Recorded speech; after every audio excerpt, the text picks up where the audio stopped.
Magandang araw po sa ating lahat. Um, Ito po yung weekend bago ho yung pagbubukas ng panibago pong article ng confidential funds misuse. No? Pero bago po natin talakayin yon ay siguro maganda magkaroon muna ng wrap-up doon po sa unang sinalang na article. Sa darating pong Martes, si NBI Director Melvin Matibag ang huli pong isasalang ng prosekusyon para sa article on threats, no, para tahiin yung kabuuan po ng naging investigasyon ng National Bureau of Investigation dito po sa continuing threat ng pangalang Pangulo laban sa atin pong Pangulo at kanya pong pamilya, no. So inaasahan ho natin yung full bureau reporting. So hindi lang po ito cybercrime investigation katulad ng ginawa po ni Attorney Lotok at ni Agent Kalilong, kundi yung iba pa hong mga ulat mula sa kabuuan po ng opisina ng NBI. No? So yan po yung inaasahan ho natin sa pagsalang po ni Attorney Matibag sa darating pong Martes. Sa darating pong Lunes ay inaasahan ho natin yung pong pagtatanong ng mga senator judges patungkol po doon sa subpoena para sa tax documents, AMLC documents at bank accounts, no, ng mag-asawang Duterte Carpio. So malinaw naman po yung mga binanggit na nung nakaraan. Una, wala ho tayong debate doon sa bank accounts dahil ito po ay malinaw na exception sa bank secrecy law, yung pong pagkakaroon ng impeachment trial. No? So, tingin ko yan po ay malinaw sa ilalim po ng ating mga batas at konstitusyon. Pangalawa, yung usapin po na AMLC documents, ang kailangan ho nating linawin doon at hindi naman ho yung nakalagay sa provision ho na ipinapakita nila, hindi ho totoo yung absolute confidentiality of AMLC.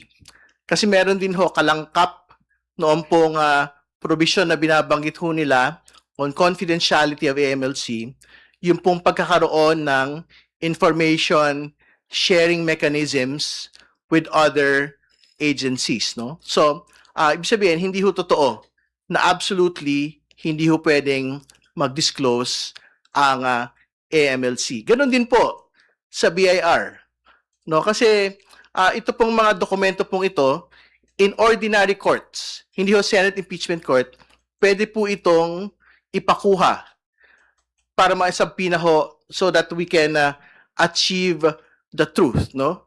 And more importantly, pwede ho itong gawin ng Senate Impeachment Court in pursuance of its constitutional power para ho magsabpina ng mga dokumento at hanapin ang katotohanan sa mga kaso ng pananagutan katulad po ng impeachment. So, I think yan ho basically yung gist noon po magiging talakayan sa mga senator judges sa darating pong Lunes, no. So, puntahan ho natin ho yung confidential funds misuse, no. So, yan na po yung inaasahan ho nating maisasalang hopefully as early as Wednesday.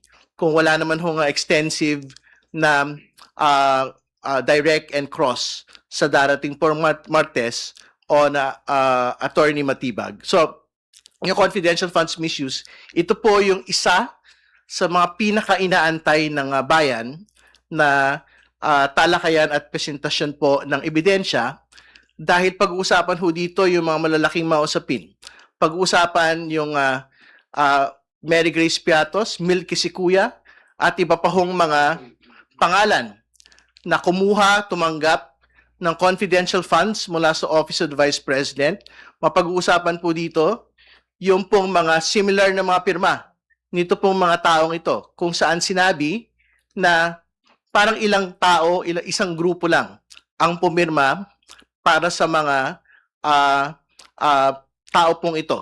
Ikatlo, ilalahad din po doon yung PSA report kung saan sinasabi that these particular personalities do not actually exist. They were never born, they were never married, they had never died in the Philippines, no? So, yan po yung ilan sa mga pwedeng mailatag diyan po sa confidential funds misuse. At huli, at pinakamahalaga, yung pagpapakita ho at presentasyon ng Commission on Audit Reports kung saan may pinasosoli na 448 million mula sa pangalawang Pangulo mismo. Una, doon pong sa unang paggamit ng confidential funds ng 2022, 73 million yung pong pinapasoli at nag-achieve na po ito ng finality sa Commission on Audit proper. Ibig sabihin, kailangan na pong isoli personal ng pangalang Pangulo at ng iba pang mga napangalanan doon. Yung pong 73 million. Yung pong balanse ng 448 million ay kung hindi ho sila nag-apila dito po sa kautusan po na ito, kailangan na rin po nilang mag-soli ng pera sa atin pong kabangyaman. So, yan po yung mga inaasahan ho natin sa darating pong mga linggo. Pagka po pinag-usapan na ho natin yung confidential funds misuse. At bakit ho ito mahalaga?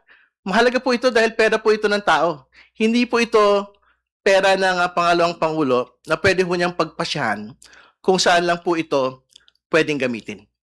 So, minamahalaga po ng House Prosecution Panel na dapat ang bawat piso ng pera ng bayan ay ginagamit sa dapat po niyang pinaglalaanan.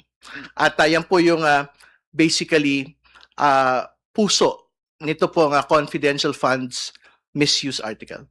So, yun po muna. Si Kong Ace, kung may dagdag po siya. Hindi na rin ako mag-opening statement dahil napaka-comprehensive naman ang sinabi ni Congressman Terry Ridon. Gusto ko lamang susugan yung kanyang sinabi tungkol dun sa ipinapasabpina ng prosecution panel sa impeachment court yung mga mahalagang ebidensya na ilalatag ng prosecution panel nang sa ganon mapagtibay at mapalakas ang Article 1, no? This is Article 1, no? Yung Article 1 na nakasaad doon sa Articles of Impeachment. So, yes, meron pong sigurong matinding balitaktakan tungkol dyan, but I do believe and appeal, no, na itong mga dokumentong ito, kung gusto nating makita ang katotohanan, ay sana makita natin itong mga ebidensyang ito. Hindi ho ibig sabihin na guilty na ho yung respondent kapag isinabpina natin itong mga dokumentong ito. Ang ibig pong sabihin nito ay pwedeng suriin ng impeachment court ng mga senator judges itong mga pieces of evidence na sa aming paniwala ay mahalaga para pagtibayin, palakasin ang aming inilagay doon sa Article 1, no? Yung sa tungkol dito sa Article 2 sa confidential funds. Now, going back doon naman sa nangyari nung nakaraang linggo, no? Nakita naman natin sa dalawang testimonya ng aming mga witnesses na ipinakilala at inilatag, hindi pa ho na gigiba, no? Yung credibility ng aming mga testigo. Yung unang testigo inilahad at ipinakita na itong mga videos na ito ay authentic sa pamamaraan na sinasabi ng batas, no? Pangalawa, ito pong ebidensyang inauthenticate ng aming unang witness ay inauthenticate din naman ng panig ng depensa dahil kitang-kita na ginamit din nila itong ebidensyang ito.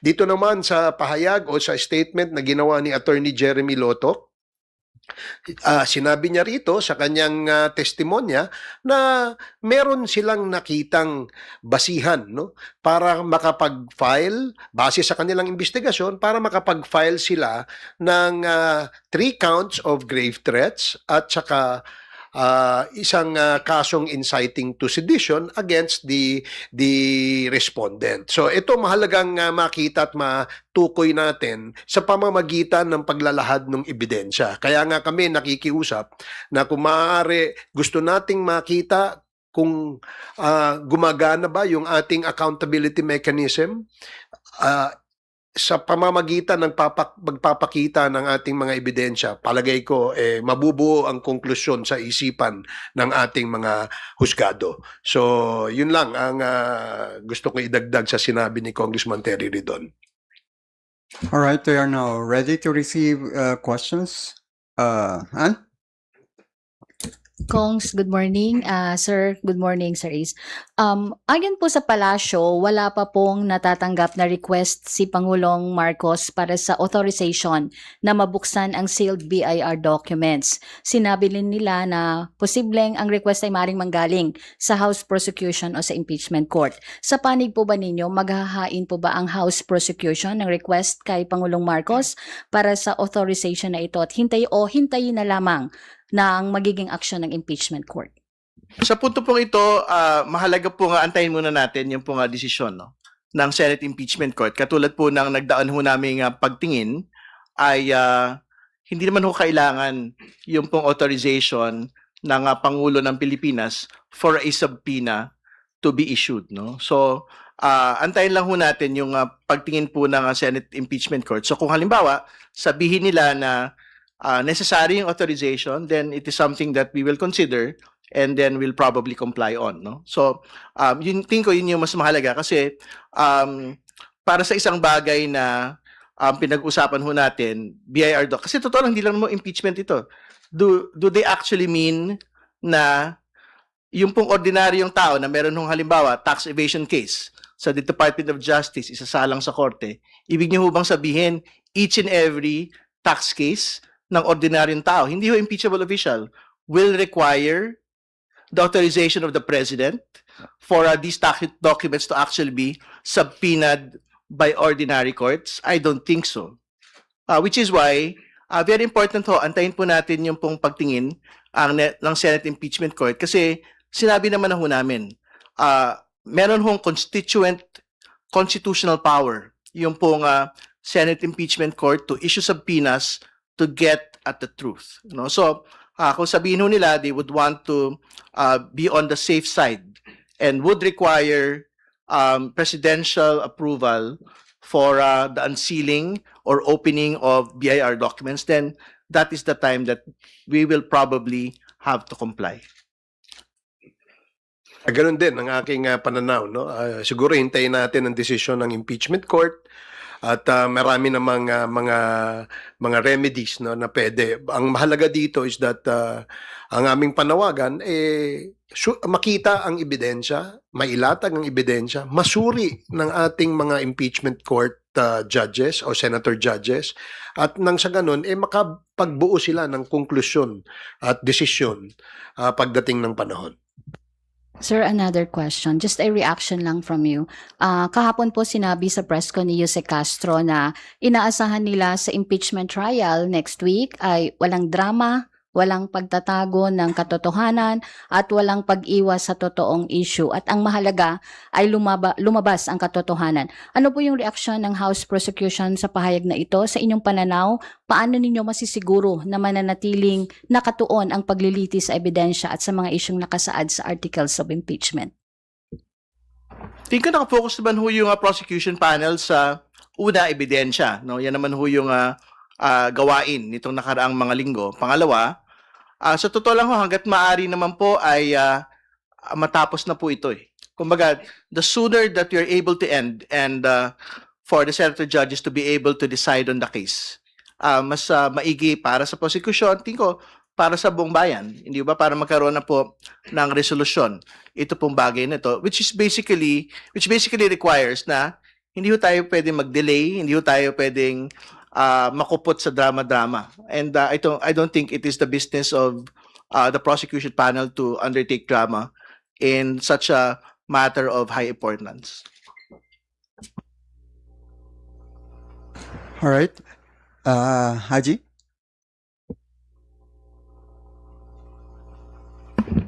Good morning po, Kong Terry, Kong Ace. Doon po sa issue ng confidential funds, nabanggit ni Kong Terry kanina na naasahan nga po yung mga bukod doon sa mga names no na naibunyag sa acknowledgement receipts pati yung pagsasauli po ng confidential funds. Tingin niyo po ba kapag natalakay na tong confidential funds issue, mas magiging malinaw sa publiko kung ano po ba yung mga kumbaga kasi syempre sa mga nakalipas pong mga statements ng Office of the Vice President, halimbawa, pag sila po ay nakakakuha ng unmodified opinion na rating mula sa COA, na kumbaga mas magiging malinaw na yun pong mga rating mula sa COA ay hindi naman talaga nagre-reflect sa usapin ng confidential funds ng OVP. Kasi parang na po yun na-attribute po na wala naman pala talagang anomalya kasi may COA rating na ganito, yun na nakukuha yung OVP. Hindi, ang totoo naman po doon, pwede kong mag-exist yung pong unmodified opinion ng COA, samantalang meron po silang hinaharap na notice of disallowance at finality on the question of confidential funds misuse. So, ibig sabihin, wag ho nating linlangin yung bayan na just because meron kang unmodified opinion, clean slate na yung po isang particular po na opisina. Pwede hong magsabay, umiral ng magkasama yung pong bagay na yan. So, ibig sabihin, pinapasoli pa rin yung pong 448 million kahit po merong sinasabing unmodified opinion over the span of several years yung pong binabanggit nila. So, ibig sabihin, ang pinag-usapan lang naman sa unmodified opinion yung pag-present nung pong financial statements nung pong mga opisina ng pamahalaan. Ibig sabihin, hindi lang po special office yung OVP sa ganyan pong bagay. Maraming mga opisina sa buong burokrasya na nakakakuha ng unmodified opinion but at the same time, meron pong hinaharap na mga notices of disallowance, finality of decision po ng COA proper. So, great na meron pong unmodified opinion, pero tuloy pa rin po na may pinapasoling 448 million personal sa atin pong pangalawang Pangulo.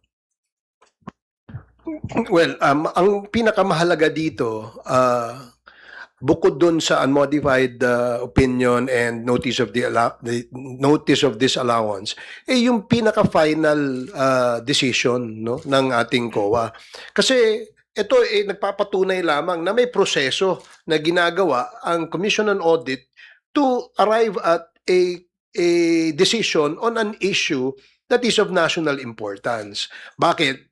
Pera ng taong bayan ito Kailangan patunayan kung ito ba'y nagamit sa tama. Now, syempre ang opisina ay nagbigay ng kanilang justification. If COA finds the justification lacking, then it goes to the unmodified opinion. Now, if there is a semblance of finality, COA will issue a notice of disallowance. But there's still a way for the agency to submit an appeal until it becomes final. So again, ang pinaka-importante ay yung final.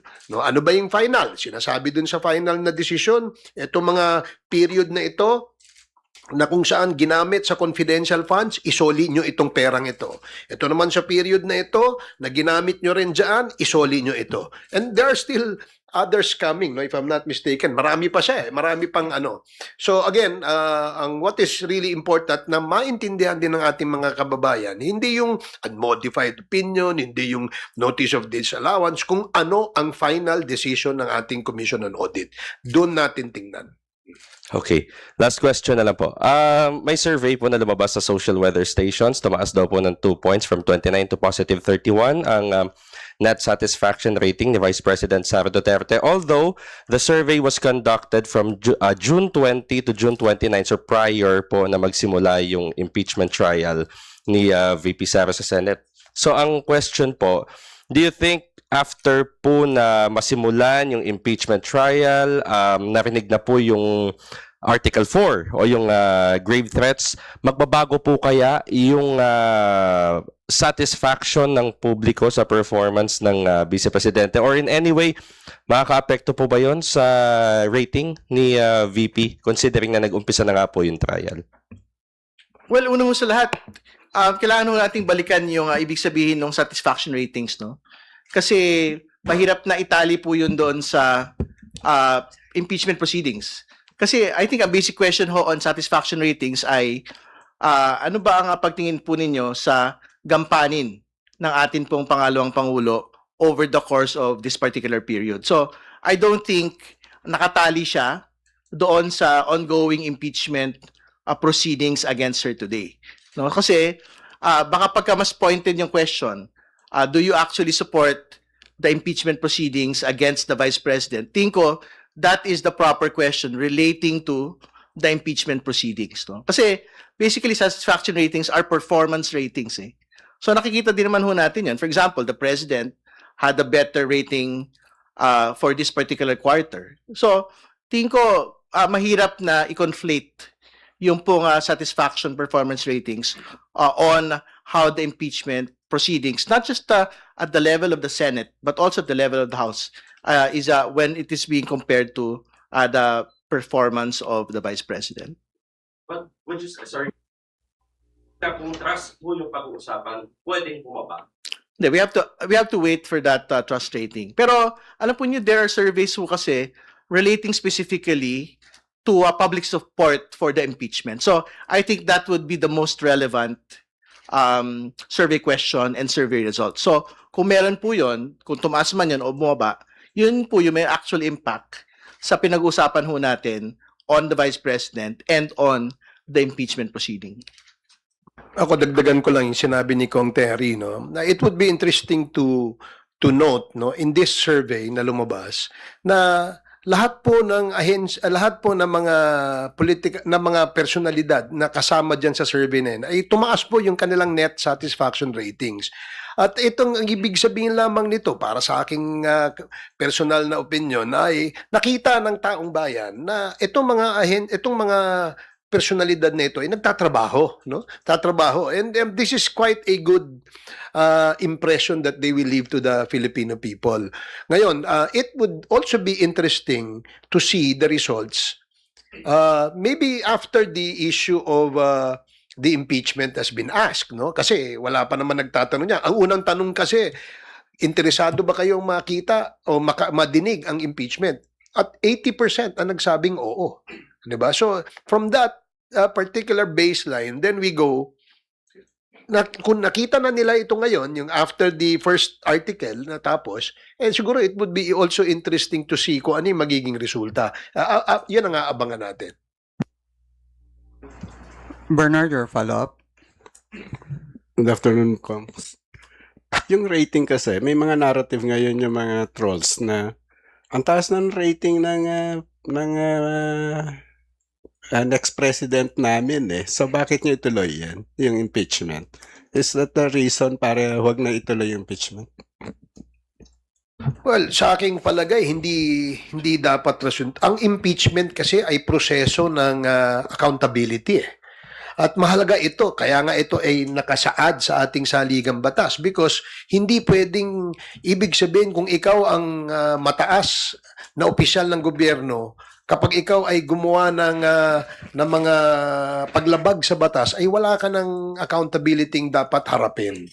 Kaya hindi dapat tinitingnan itong accountability dahil sa popularity, no? Hindi po ito popularity contest. This is a mechanism that the Constitution guarantees to ensure that the Filipino people will not be shortchanged if and when the officials, the highest official of the country violates certain laws. Ayun lang ang aking pananaw. Kong Terry. Una sa lahat, hindi po pwedeng pagbanggain yung pong survey ratings doon po sa impeachment, katulad na binanggit ko na po kanina. Kasi ang sinusukat po sa survey ratings, satisfaction ratings, ay kung maayos ho ba yung service delivery ng ating pong pangalawang Pangulo. So, ibig sabihin, kung magaling ho ba, at I think, nagbigay naman ho siya ng ulat sa bayan, no, na talagang tumutulong ho sila sa iba't ibang mga sektor, na ginagawa rin naman po ng iba't ibang mga ahensya po ng pamahalaan.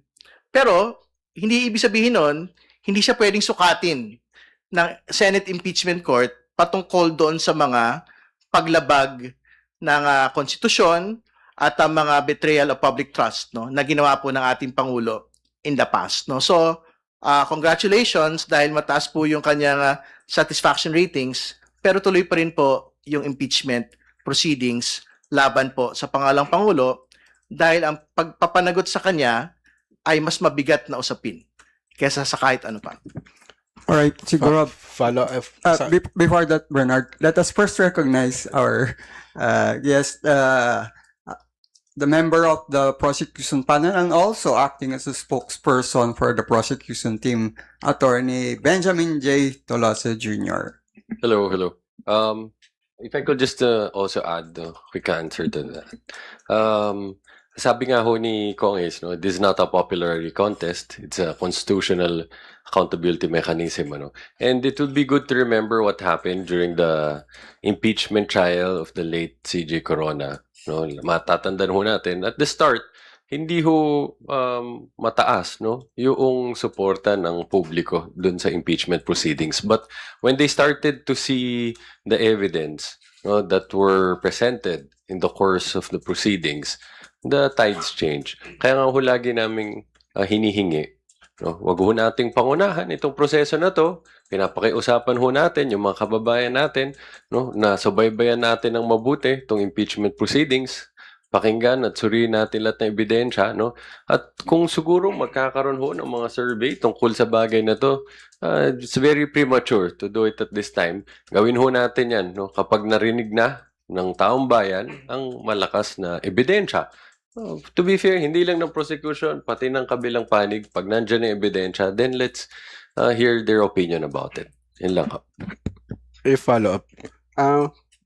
Despite this culpable violation of Constitution, betrayal of public trust, corruption, bakit mataas pa rin na rating ni VP Sara? Saan galing? Sa tingin nyo? Anong basa niya?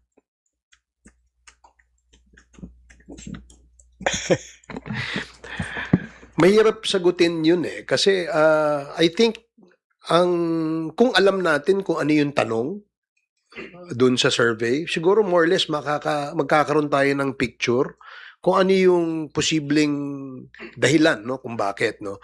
But gaya nga ng sinabi ng aking mga kasama dito at sinabi natin, hindi importante sa ngayon na kung sino yung popular no. Dahil nga hindi nga po ito popularity contest o beauty pageant. Ang ating importanteng makita at mabigyan ng pansin ang paglalatag ng ebidensya. Dapat madinig, maintindihan ng ating mga kababayan. Nang sa ganun, magkaroon sila ng sariling konklusyon o opinion dito sa usapin ng impeachment. Dahil from the impeachment process mismo, ito'y masalimuot na proseso eh. Napakahirap din maintindihan ito. No? Kaya nga, isa sa mga pamamaraan para ito'y maintindihan ng ating mga kababayan ay mailatag natin ang ebidensya. At dyan mismo, siguro, that will already help the people to come up with conclusions or opinions on the issue. Any other follow-up, Bernard? Meron pa. Think ko okay na yun. We can move on to the next question. All right, go ahead. Hi, Congress. Good morning po. Isaiah from Billionaire and Abante. Regarding naman po sa mga magaganap next week, yun nga po yung pagbubukas na po ng talakayan regarding sa confidential funds. Based sa pre-trial order, ito po yung inaasahan natin na pinakamahaba kasi 31 trial dates. Ano pong mga expectations? Bakit po ganun siya katagal o magiging ganun siya kahaba? Pwede ba rin ba siya magiging mas kabilis nung grave threats na nagbawas po tayo ng mga witnesses? Yes, una-una, bakit ganun siya katagal? No? Dahil napakadaming dokumento na involved dito. O, tulad ho na nang nasabi kanina ni Kong Terry, ang pinag-uusapan na confidential funds dito sa dalawang departamento ho siya, so opisina ng gobyerno, Office of the Vice President and sa DepEd, no? And then madami ho tayong mga witnesses na kailangang marinig ang kanilang testimonya para mapaliwanag yung buong proseso, para makita ho natin no, from the time that they asked for cash advances, no, para dito yung saan ba ginamit talaga ito, ano yung nangyaring liquidation efforts nila sa COA, ano ang naging mga findings nila sa COA, no, hanggang doon sa umabot na doon sa pinaliwanag kanina nila Kong Terry, Kong Ace, nagkaroon ng mga findings no na pinapasoli no itong amounts na ito dahil hindi napatunayan na nagamit ito doon sa allowed na purposes ano. So as to can we find a way to abbreviate the proceedings, we will also try to do that no, tulad ho nung ginawa ng team for grave threats no, basta ho na patunayan na ng mga naiupo ng testigo yung mga importanteng bagay no para ma-prove itong charge ng confidential funds.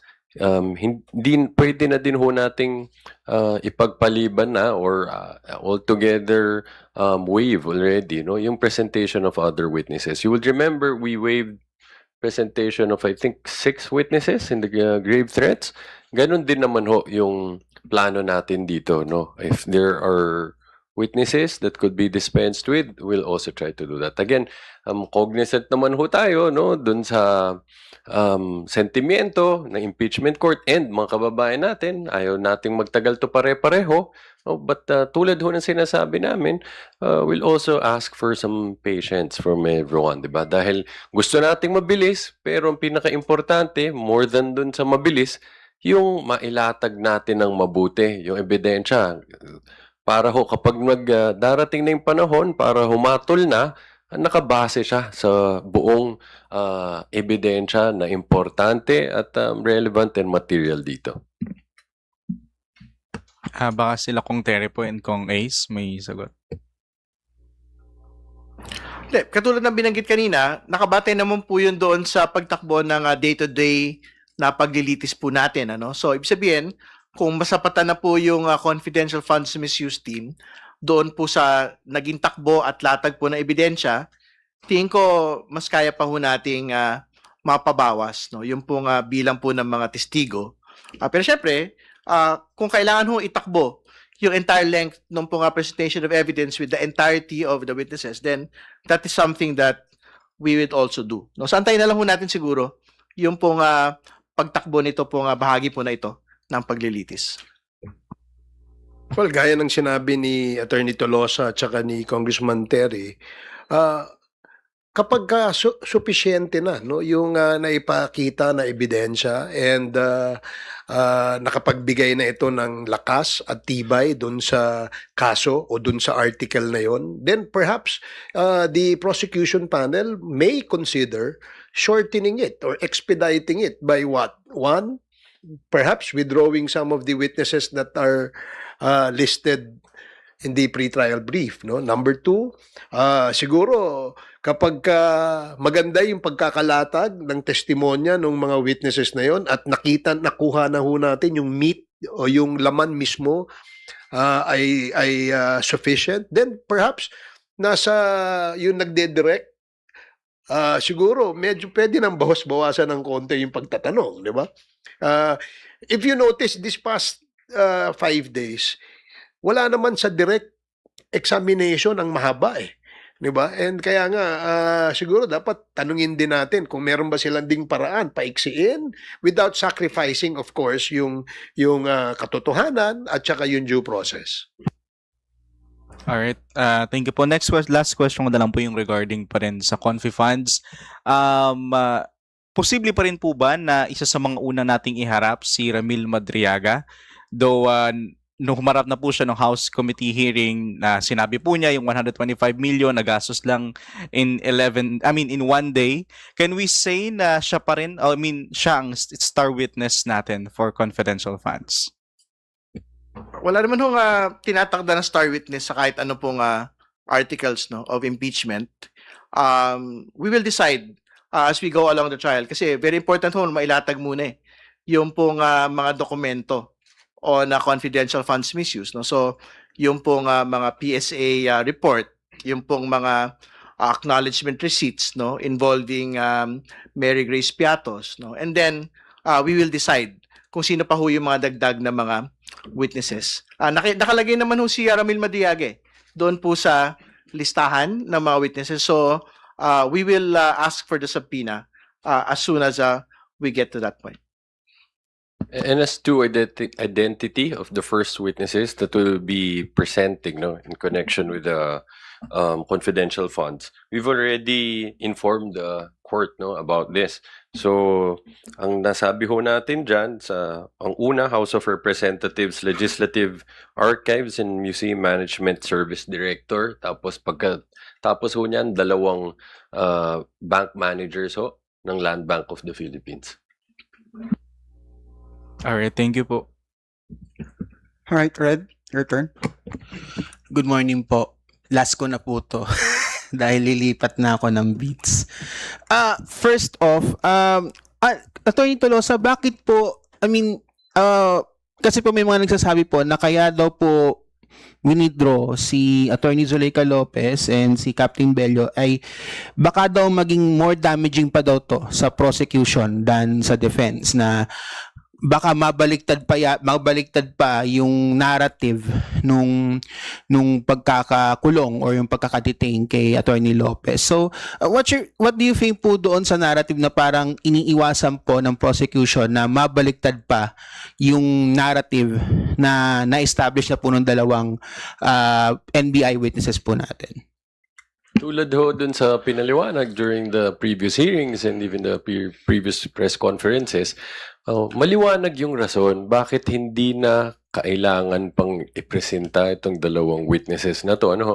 Ang purpose ng presentation nila dapat is to help authenticate the video. Pangalawa, yung to testify regarding the surrounding circumstances when the threats were made. Pero dun sa video, tulad ho ng nasabi din ho kanina, napakaliwanag na wala nang issue sa authenticity. Ginamit nilang sariling video which proves they conceded its authenticity. At mas mahalaga doon, mismong mga abogado na ng respondent, inamin na ginawa itong threats na ito, in response to the questions propounded by the senators. So wala nang question kung sinabi ba nila ng Vice Presidente itong pag-amin na meron na siyang kasunduan sa isang mamamatay tao na patay ng presidente. So that's the first, yung doon sa authenticity. Second, yung circumstances surrounding the detention. Sinabi ni Attorney Lotoc na nakita na nila itong kasunduan na patay ng presidente, hindi ito nag-ugat dun sa detention ni Attorney Lopez. Sinabi niya, napakaliwanag, nung tinanong siya, during that interview, sinabi niya, meron na akong nakausap, ang hiningi niya dun sa tao na yon, patay ng presidente, first lady, then speaker of the house. Sinabi niya, at pumayag na siya. At binigyan pa niya ng instructions paano gawin to. Be relentless, huwag kang titigil hanggat di mo napatay. Sa makatuwid, sabi nga ni Attorney Lotoc, maliwanag, bago pa nangyari detention, may kasunduan ng patayin. So, sabi niya, maliwanag na hindi ang detention ang cause nitong kasunduan na to. Yung detention, yun lang ang pagkakataon kung kailan inanunsyo sa buong publiko na meron ng kasunduang patayin. Since hindi naman ito yung cause nitong assassination plot na ito, hindi na namin kailangan pang mag-dwell ng matagal pa sa issue ng about detention dahil nga maliwanag na hindi naman yan ang naging rason kung bakit ginawa yun. Just to answer before the next question, this is not a battle of narratives. This is a battle of evidence. Kasi ang only relevant narrative here is basically the truth, At nothing precludes the defense from actually presenting Ms. Lopez when it is their turn to present the evidence, hindi ba? So, she can have her time.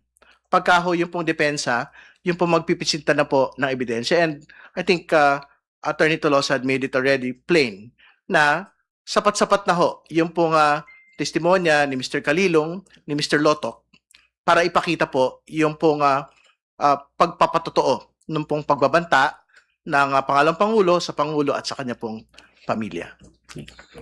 Follow up lang po. Kasi yun nga po, parang na-mention po yata ni Attorney Lotoc na he mentioned na wala naman, na hindi po nila nalaman kung sino yung assassin. Is that material po ba doon sa prosecution na wala kaming nakitang assassin or wala kaming na investigahan or hindi namin nakita assassin mismo? Parang yun yung pagkakaano niya. So, do you think po ba it's an important narrative po ba na overlook ng prosecution or is that material po ba?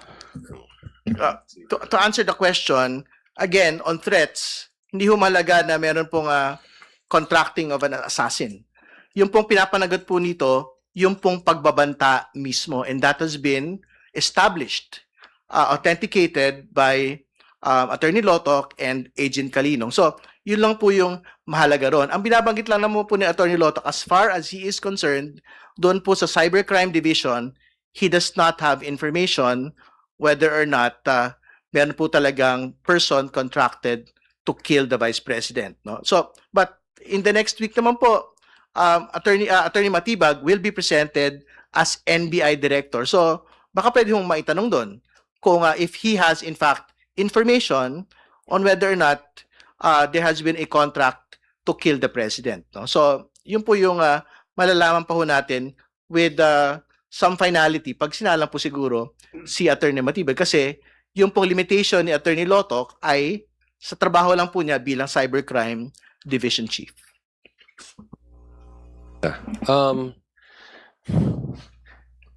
Dun sa tanong meron bang assassin, no? Bukod dun sa liwanag, I mean, importanteng paliwanag ni Kong Terry na muna, let's be accurate, no?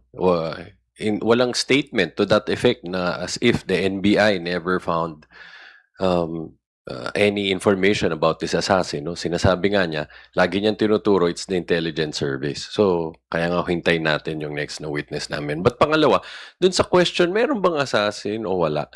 Ang liwanag na ng sagot dyan, Red, no? Meron. Anong basehan natin? Yung mismong pag-amin ng Vice Presidente na meron siyang kinausap na isang mamatay tao at nagkaroon siya ng agreement sa taong ito. No? Again, na-emphasize to ilang beses during the hearing. This is an admission against interest. No? Hence, isa yan sa pinakamatibay na pruweba under the rules on evidence. Pangalawa, maganda ho yung paalalang binigay ni Senator Judge Tito Soto, no? Na sinabi niya, huwag nating kalimutan, ang pinag-uusapan dito, hindi grave threats as a criminal action, no? Dahil yan, pinag-uusapan yan sa mga hukuman, no? Sa West. Ang pinag-uusapan dito, yung ginawa ba ng Vice Presidente na magkaroon siya ng kasunduan sa isang mamamatay tao na patay ng presidente, yan ba ay isang pagtataksil sa tiwala ng bayan? Yan ba ay seryosong paglabag sa konstitusyon? At the end of the day, yan ba ay pinapakita ba na hindi na siya karapat-dapat na manatili sa pwesto bilang Vice Presidente? No? Dahil yan o yung mga pinag-uusapan dito sa impeachment proceedings. Asa lang po on my end. Pero ito medyo hindi na to related sa impeachment kasi may nabalita nga po na isang delivery rider na nasaksak at napatay. I think this is related kay Kong Terry and kay former Kong Robert Ace Barbers. May isang delivery rider na nasaksak at napatay ng isang repeat offender daw. Ang sabi trip lang daw niya yung pagkakasaksak doon sa rider. Yung rider may 3-year-old na anak na may autism daw. This case has stirred public opinion about the resumption ng kamay na bakal na governance. Marami nagsasabi na hindi daw it's an example daw to of the current situation sa crime na nangyayari sa Pilipinas na what I'm seeing right now is namimiss sila yung Duterte style of governance. Your comments po. Nagulat ako dun sa sinabi mo. Anyway, kinalulungkot natin ang nangyari doon sa ating rider, no? At tayo po ay nakikiramay sa kanyang pamilya. Pangalawa, itong pangyayaring ito na sinasabi nga ay trip lang. Of course, kinukundina natin 'yan, no? Hindi naman ito dapat mangyari, no? Pero gaya ng sinabi mo, Red, na ito ay repeat offender. Ang ibig sabihin lang nito, itong taong ito talagang may criminal na tendency. At hindi dahil sa administrasyon ni Juan, ni Pedro ang dahilan kung bakit siya nanaksak. Siya ay repeat offender, siya ay isang kriminal at dapat siya ay pinaparusahan sa ilalim ng ating batas. Now, kung sinasabi nating namimiss ba natin yung bawat kanto may patay? Yung ba ang gusto nating nakikita araw-araw? Yan ba ang ehemplo ng isang tinatawag na kamay na bakal? Yung kaliwat kanan, may nakikita kang tumutumba, may namamatay, at sinasabing nanlaban, at sinasabing droga ang dahilan. I guess, hindi yun yung dapat nating tinitingnan, no? Ang importante dito, yan ba ay mapapanagot sa batas? Kung siya ay nahuli at siya ay at merong ebidensya, dapat siyang managot. No? Dapat yan ikulong. Kung maaari nga mabulok sa kulungan, mas maganda, no? Dahil sa kanyang ginawa, hindi niya isinaalang-alang yung pamilya nitong rider na ito, no? Kung sasabihin niyang yan ay trip-trip lang, mas magandang mag-trip ka sa bilibid, no? Doon mo tingnan kung yung pagiging kriminal mo dapat ba doon sa loob ng bilibid. Again, no, let me say and emphasize na hindi ho ito usapin ng administrasyon. Ito ay usapin ng tendency nitong taong ito na maging na isang kriminal, no? So, 'yun ang sagot ko dun sa tanong mo. Anything to add, Kong Terry? Nahirapan lang ako intindihin yung return to a Duterte-style governance, no? Kasi what do we actually mean by that? A return of extrajudicial killings? Yun po ba? Parang that is something that is unacceptable kasi the question on extrajudicial killings is still being litigated at The Hague today. Hindi ba? At okay siguro yun as a Facebook post, no, na parang ubusin lahat yan. Pero we will go back to the most basic point. If it comes to your doorstep, inosente yung kapatid mo, asawa mo, mahal mo sa buhay, subjected to extrajudicial killings. We just have to go back to Kian de los Santos. Hindi ba? Is that the governance that we actually want? Lives lost. Hindi ba? Childhoods lost. Tingin ko, that is something that is cute on a Facebook post. Pero in real terms, parang I don't think that is a life that they would want to see again. Can I add something quickly? Siguro dahil dito sa mga ganitong karahasan, mas lalong importante na dapat tayo as a nation, as a society, pakita natin na we reject that, no? Na hindi katanggap-tanggap sa atin ang mga pag-uugali ng karahasan, ng pagmumura, no? Nang walang habas sa mga hindi lang kahit sa kaninong tao, but all the more dun sa head of state natin, sa presidente natin, no? At pagtangkaan ng buhay niya at again, no? Anunsyo pa natin sa buong mundo na meron ka ng napakaliwanag, no, na agreement, kasunduan sa isang mamatay tao na patay ng presidente. Dapat all the more, no, pakita natin, hindi yan acceptable sa atin, yung ganyang klase. Alright. Thank you, Red. Tina, your turn. Patanong lang po.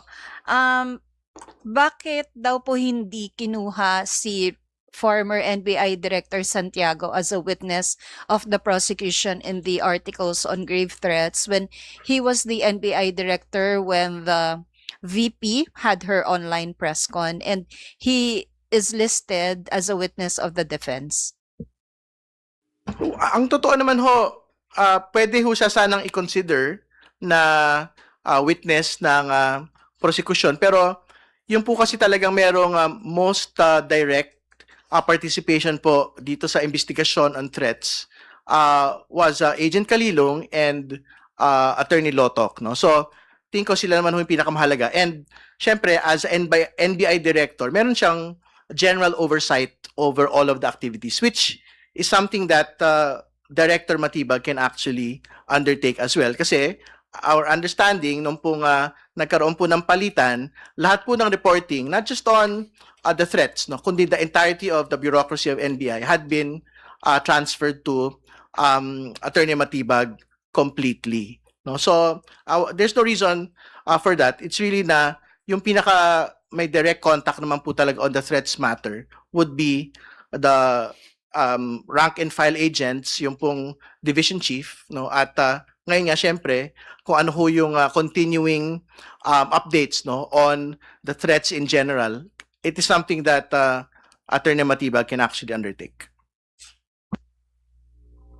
As you've pointed out, it's the defense who listed him as one of their witnesses.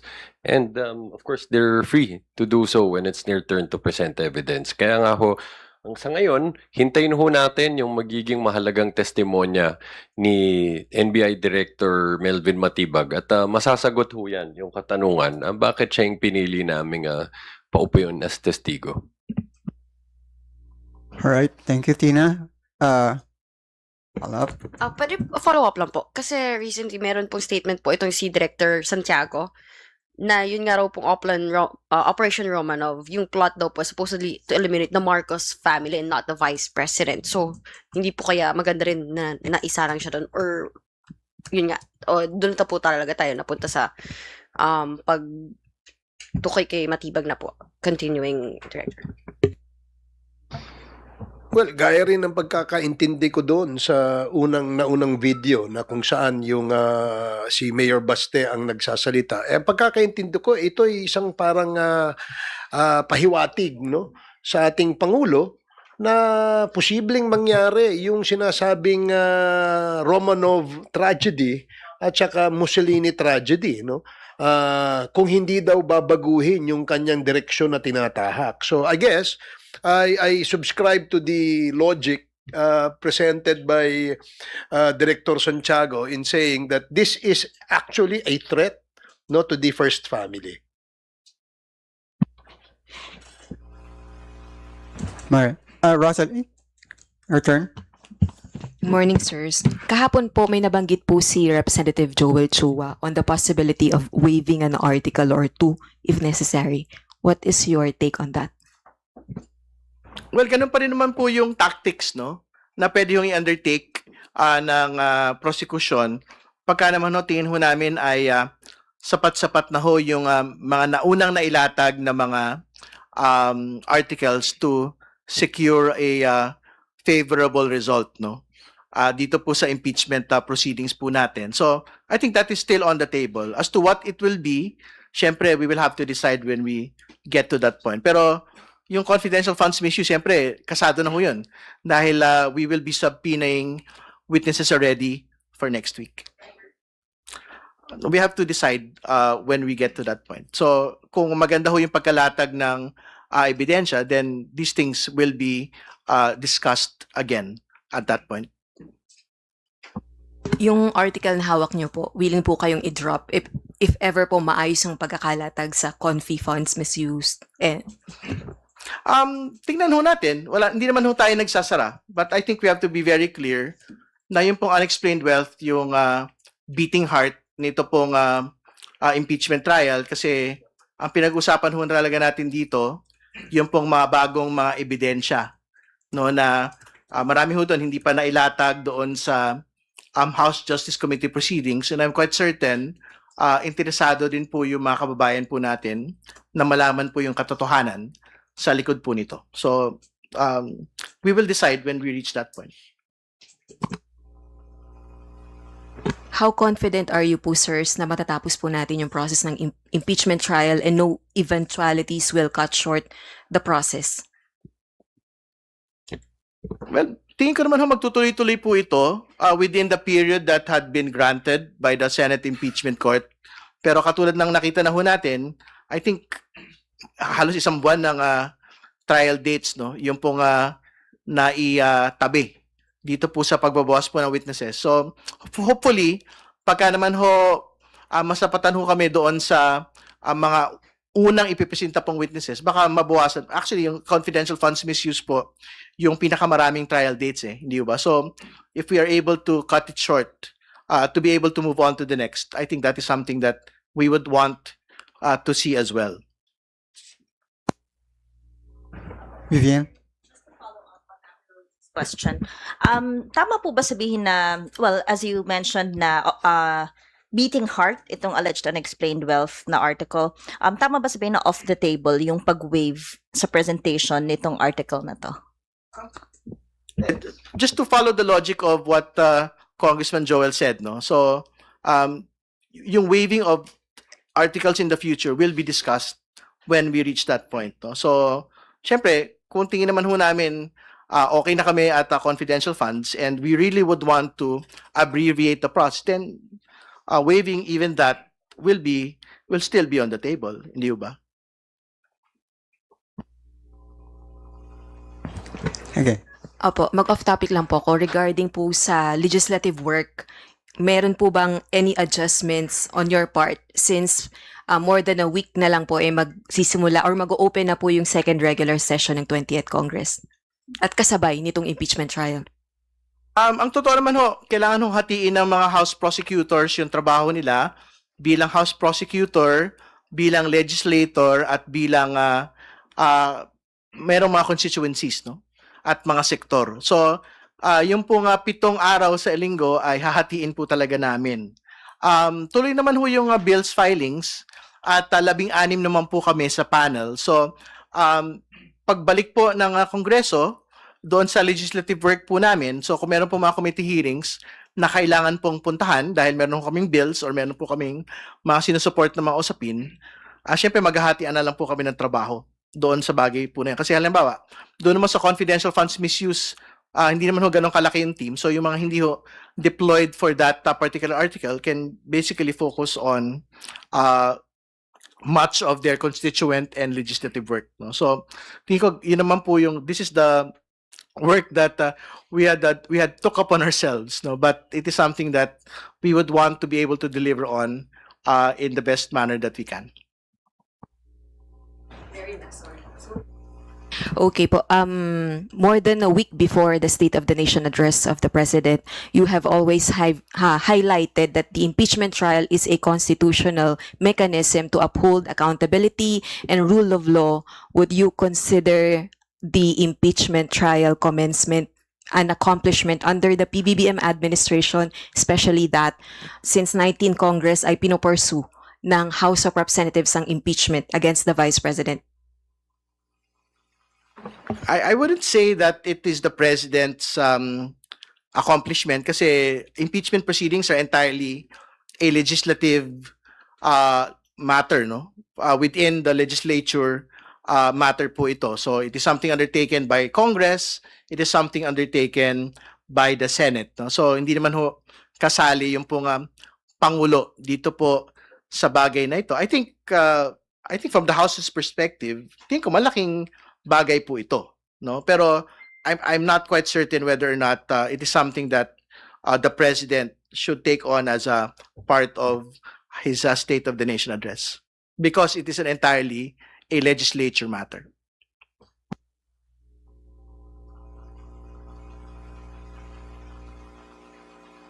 I cannot speak for the president, but I can speak for the House. I think the 257 House members that supported the impeachment really would want to seal this particular action as a major flagship action of the House of Representatives for accountability. All right. Speaking of accomplishment, I think we have accomplished much for today. But before we end, we will give our guests the chance for their parting word if they so desire. Katulad nung nakaraan, makita-kita na lang ho tayo sa Lunes dahil makikita pa rin ho tayo sa Lunes sa susunod pong linggo.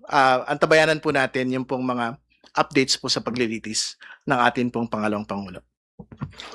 Ako'y mananawagan sa ating mga kababayan na subaybayan niyo po itong impeachment o itong paglilitis na ito dahil napakahalaga. Hindi dahil sa kung sinong politiko ang napapaloob dito, kundi napakahalaga ho ito sa ating mga mamamayang, ordinaryong mamamayang Pilipino. Baka itong prosesong ito ay isang proseso na dapat naiintindihan natin at ito ay may kaugnayan no, sa ating araw-araw na pamumuhay. And by watching the trial, may iwasan po natin yung pagkalat ng fake news. Alam niyo po, ngayon umpisa yung mga fake news, ang dami hong kumakalat. No? Kanya-kanyang naratibo, kanya-kanyang opinion. Now second, kung meron po tayong mga surveys, no, tungkol sa trust ratings. Siguro mas maganda rin magkaroon din tayo ng survey sa performance naman, no. Tingnan natin sino ba sa ating mga lingkod bayan na nagtatrabaho. Mahalaga 'yan dahil nakikita ng taong bayan kung sino po yung kanilang sinisweldohan na gumagawa ng kanilang trabaho. So that's just the message. And just a short one. No? Again, inanyayahan ho natin lahat ng mga kababayan natin na subaybayan to. Pati ho, yung hearing sa Lunes, kahit wala hong uupo ho dyan na testigo, napaka-importante pa rin ho nung magiging usapin at pagpapasya ng gagawin ng impeachment court, paukol dun sa BIR documents, AMLAC, and bank records. Ano ho?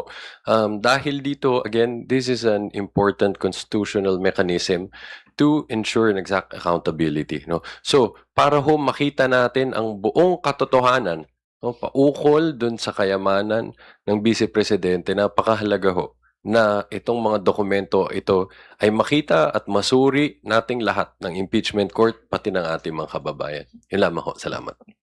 On that note, maraming salamat po sa ating mga guests for today, former Congressman Ace Barbers, Representative Terry Rilon, and Attorney Jay Tolosa, sa inyong mga kapatid sa media at sa ating mga kababayan na patuloy na sumusubaybay sa ating mga talakayan.